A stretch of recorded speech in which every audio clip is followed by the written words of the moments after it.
PHARRELL, Sofia Coppola, Chanel, Tokyo, Haute Couture and Diamonds. Yes, welcome to my exclusive Mademoiselle Privé exhibition tour in Tokyo. Amazing.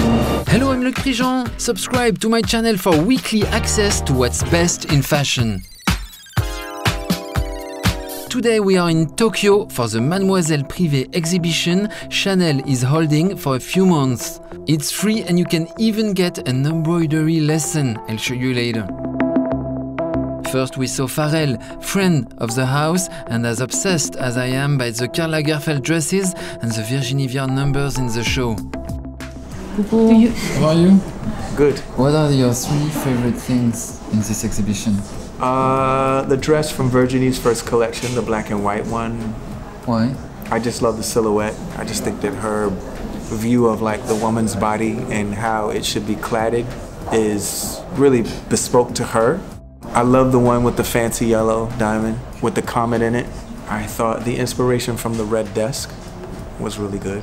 What do you think of the diamonds she did in 1932? Because that's very subversive, because she did that in 32. Yeah. And it's like 3 years after the world crisis of 29.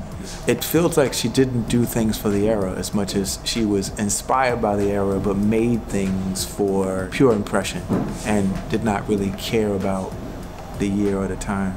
The most famous intern there ever was at Chanel is here too, Sofia Coppola.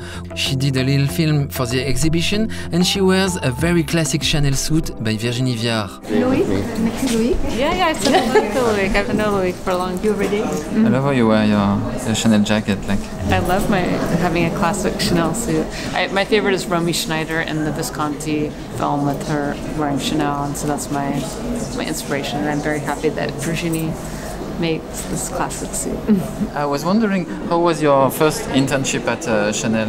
That was a big moment for me because I was 15 and going for the summer to be in the couture studio with Karl made a huge impact on me, and I learned how to prepare shoes for the runway, scratch with scissors, which I still do.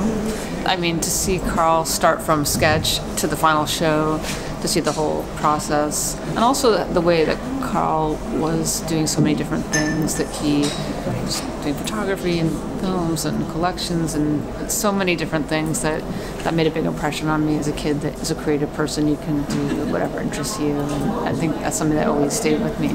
For the opening, everybody is wearing the first Chanel Cruise collection by Virginie Viard. We saw actors, models, media, icons, and even kabuki legends. I love you wear Chanel on the traditional... Thank you. kimono. Oui. Yes. So Chanel can be integrated to tradition? Yes. It means it's quite pure. If you can steal something, what do you want to steal? Jewelry. Which one? This one. Ah, Yeah. It's a brooch. Homemade brooch. Simple but good, and not that simple. What was the first thing from Chanel that you got for you? When I was 18 years old, I get the chain wallet of like bag, laser bag in Paris. And of course we got briefed by Bruno Pavlovsky, the head of fashion at Chanel. Comment s'appelle l'exposition et pourquoi? Mademoiselle Privé. Mademoiselle Privé, c'est la porte qui permettait d'accéder au studio de Mademoiselle Chanel et longtemps au studio de Karl Lagerfeld, puisque seules les personnes autorisées pouvaient passer cette porte, parce que c'était chez Mademoiselle, mais c'était privé. C'est l'endroit où se sont créées toutes les collections en fait. On le voit aujourd'hui cette porte, mais elle est refaite, c'est ça? C'est quoi la nouvelle porte qu'on voit? La porte qu'on voit ici, c'est une interprétation, elle a été brodée par le sage. Et c'est un joli clin d'œil justement sur l'histoire des savoir-faire, puisque le sage se l'est approprié et on a fait, chaque détail a été brodé par le sage, y compris les petits coups de peinture qui sautent. Tout a été refait à l'identique, avec bien sûr la technique de la broderie de sage. Et la pièce dans laquelle on est correspond à quoi? On va dire que c'est le petit cadeau, un atelier pour venir s'essayer à la broderie. Une œuvre collective ici, puisque l'idée c'est que les 3 tables représentent 3 pans de kimono, et donc le kimono sera ensuite monté et conservé comme voilà, le résultat emblématique de cette exposition ici à Tokyo. Vous le faites aussi? Bien sûr, avec plaisir. On peut regarder une robe que vous aimez bien? Ici, il y a une robe qui est exceptionnelle, la dernière collection couture, qui a été portée aussi par Kristen Stewart à Venise. On a l'impression que ça a toujours existé. Elle incarne aussi ce qui est la marque aujourd'hui, jusqu'où on peut aller. C'est très simple, mais très compliqué. En fait, on ne voit pas du tout la complexité. C'est le premier tailleur qui avait été fait par une imprimante 3D. La composition de chaque pièce ici a été faite par une imprimante 3D. C'était le démarrage de l'utilisation des imprimantes 3D. Comme ça, c'est vraiment de la recherche et du développement pur. Cette espèce de tissu de maille qui a été fait par cette imprimante et rebrodé par le sage. Ça donne un résultat qui est exceptionnel. Prise de tête de Loic Prigent. Je sais pas si c'est la prise de tête. Enfin, je crois que c'est ce qui fait vibrer les gens qui sont rue Cambon. C'est justement cette difficulté qu'on voit pas quand on voit le résultat. Le résultat, on voit quelque chose comme ça qui flotte, qui est exceptionnel. Et en fait, derrière, il y a cette prise de tête. Et la beauté du geste, c'est que personne ne le voit. Vous le connaissez parce que vous connaissez le dessous des ateliers. Mais en fait, quand on la voit défiler, on a l'impression que c'est magique. Oui, moi j'ai compris que plus la chemise avait l'air d'être blanche et simple, plus elle était... Plus c'était compliqué. Ouais, plus c'était compliqué. What do you think of what you're seeing? Oh, it's so beautiful. I feel like Chanel is the perfect brand for mixing youthful and chic at the same time. You know, even when you're doing something playful, it always looks chic. What is the piece you will be stealing before leaving? The diamond bow necklace. Simple taste. The jewelry is just like glaring at me. I'm like, oh.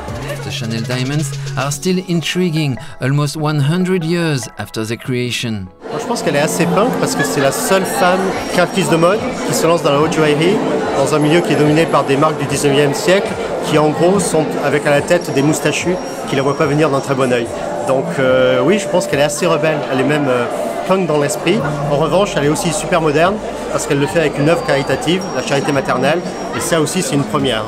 What do you want to steal for your mother? Diamond. Supermodel Suju told me about the first time she went through that infamous Mademoiselle Privé door in Paris. It was January 2013. I became an exclusive for the show. And I remember when I first came in for the fitting, it was Virginie who saw me. And I tried on a dress that was not complete yet, so it was in actually toile. And I thought it was a finished dress because it was so beautiful already. And I was like, oh my God, this is so cool. I remember it so well. I was so nervous. I couldn't sleep that whole night before. And of course our call time is at 5 a.m. every morning. You can imagine. And yes, the very first bottles of Chanel No. 5 perfume had no regular lines. Parce qu'à l'époque, les flacons étaient soufflés bouche. Donc en fait, on n'avait pas la même régularité et c'était beaucoup plus manuel, c'était moins mécanique. Donc il a cette vibration. Et après, quand on a, en 1929, voulu augmenter la production, on a fait un flacon qui lui était soufflé plus mécaniquement et donc on a cette rectitude qui est celle qu'on voit dans maintenant le flacon iconique, quoi. This is all about DNA for a woman, DNA for a brand. Yeah. What's your opinion on DNA? Is like you're an artist, so you have a DNA too? Literally, yes, but I mean figuratively too, like we all do. Like your way of seeing things, your way of doing things is your DNA. Lots of people have that camera, but only one person holds it like you. Then, boom, Chanel held a huge party with pink neon signs, Suju mixing, and a live by PHARRELL, who sang all of his songs, like all of them, I'm not kidding, with his allure, his dance moves, his wrist moves, his eternal youth, his mic, his dancers, his fans. We sang along, we danced, it was crazy. The champagne at the Chanel parties is the best, no hangover the next day. Voila, this was my report about the Chanel Mademoiselle Privé exhibition in Tokyo. Comment and tell me about the first time you bought a Chanel haute couture jacket and hit the notification button for more videos about Paris fashion, baby. Julien, who works with me, he sleeps at the Park Hyatt. Oh yeah? When I came in my room, the hostess told me that this is the room of the view of the Lost in Translation. Oh really? I'm happy they keep it exactly the same. I was staying there a few months ago and I love that it's still exactly the same.